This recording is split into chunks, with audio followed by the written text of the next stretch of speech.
I think about tyrannical power, power that is centralized and makes decisions for people at the ground level with force or coercion. And I think about that kind of.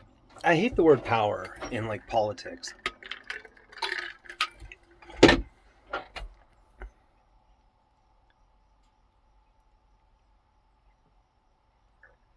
I say like so much. I think whenever I say it, there's not a word for what I want.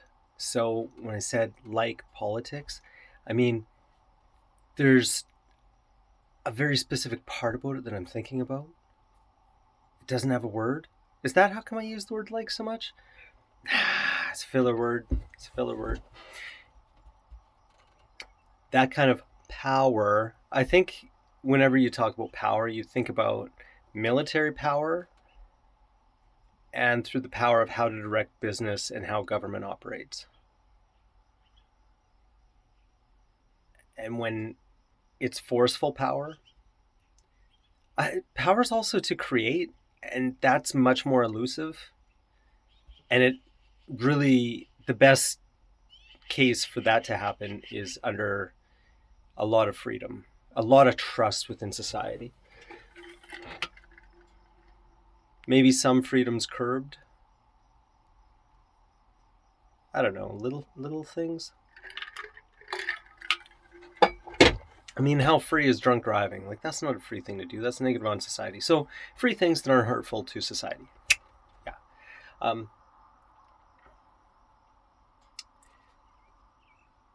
When I think of dictatorial power, I think of it, the description is brittle. If people aren't behind that person, it's brittle.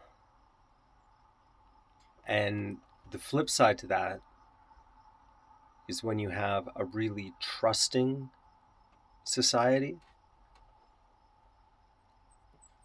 I think trademarks of that are would be a strong trust of citizens to government, that government will not harm them in a very real way.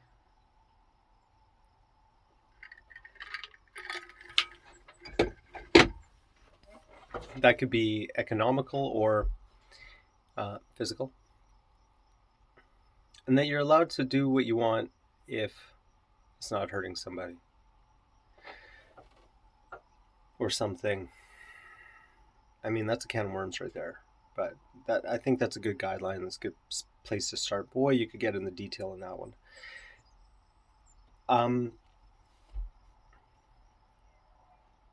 I think of that kind of society as being fragile. One, you're kind of actively hoping it will shatter, or you're expecting it.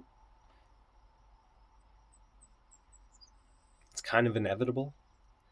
And the other one, you're just hoping, just like, make it. I hope you make it.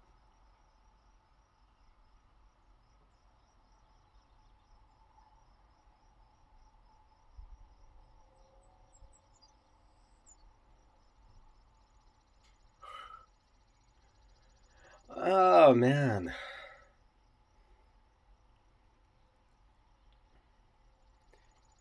I have a feeling if Trump doesn't get himself in line, he's going to be ousted.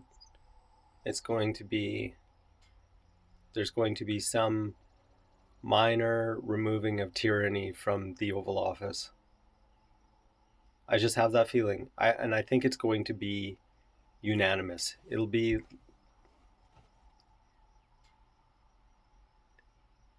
when he gets out of power, it's going to be really unifying across the US. I don't know if it's going to happen. I mean, the next person that has to come in needs to be somebody like, I hate to say it. I don't hate to say it. This is like best possible outcome.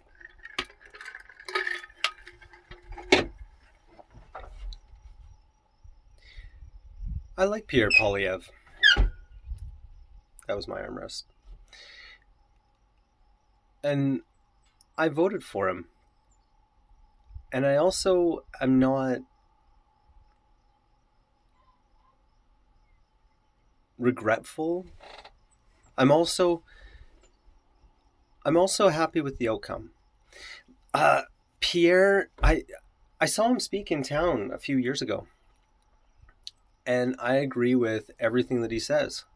I don't know if some of its implementation is something that I want, but I liked him. I liked the way he spoke. I think what I like most about him is he was the right person to get Justin Trudeau out of office.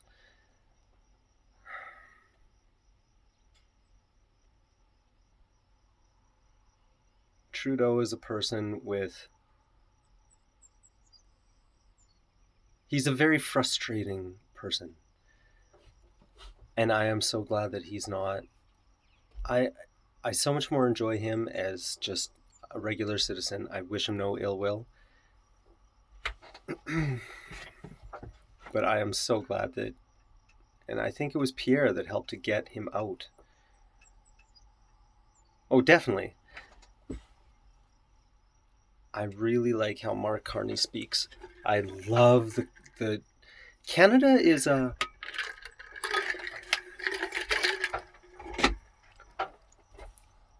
Canada is one of the bright lights in the world. It's a place that people aspire to. And I love Mark Carney's his quietness, and he's listening. I I this is the way I read it. I don't know, maybe it's wrong, but I read that he actually listens, and he's very, very tempered, and he's so calm. Oh, I love that. I just love that. I also love that I like his decisions that he's making. I Yeah, I really do. I don't know. I don't know. It's just I feel so relieved is more than anything. I think Pierre would have been a fine prime minister as well, but I find that Mark Carney is much more unifying. Like not saying anything less from Pierre. I think I'm basically saying like I think we're in a good place, and it's okay. There's lots of different paths to get to a good place.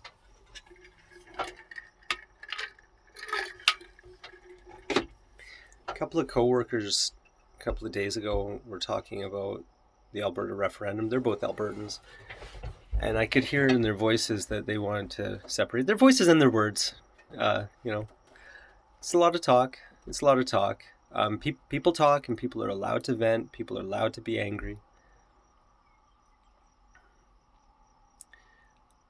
And I don't think that it would be such a bad thing for countries to be smaller.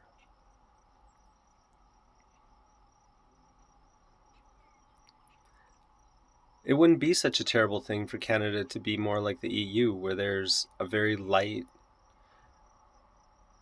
where there's a central currency and you can travel freely between all, but they're all very different. You're allowed to try different things out in different economical. Well, you know what? It's not like I don't think Canada doesn't work, though. I think Canada works pretty well.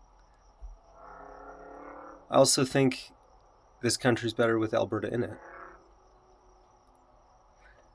I think that if Alberta were to separate, there'd be unforeseen consequences. As in, there will be costs that you never imagined, that people didn't imagine. I'd also say, and sometimes those costs are worth it. I'd also say that what are you trying to achieve?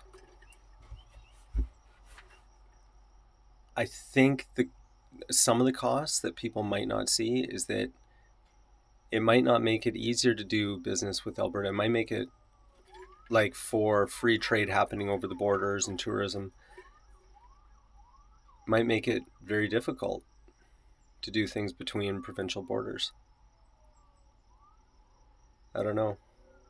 Because now you have two sovereign countries whose stuff has to align. I don't know. Maybe it'd be just fine. I do like being a Canadian though.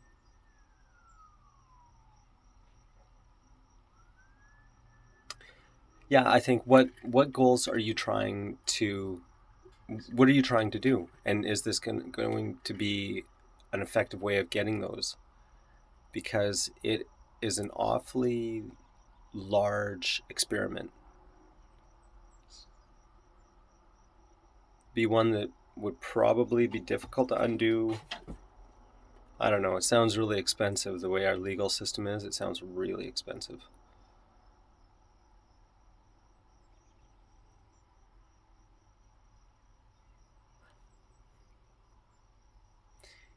I have been thinking though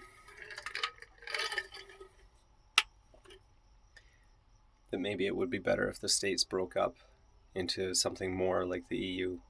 Maybe just unwind federal power a bit more.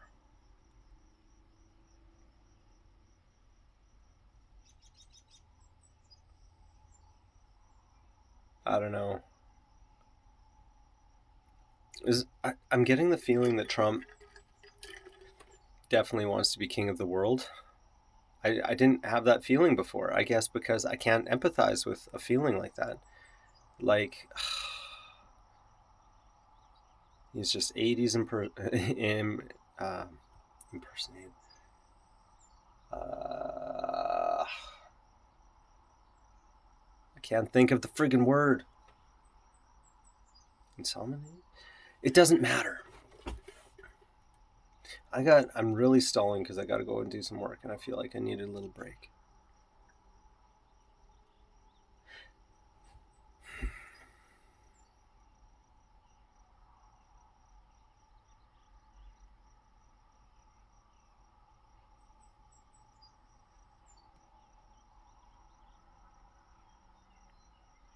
All right, peace out.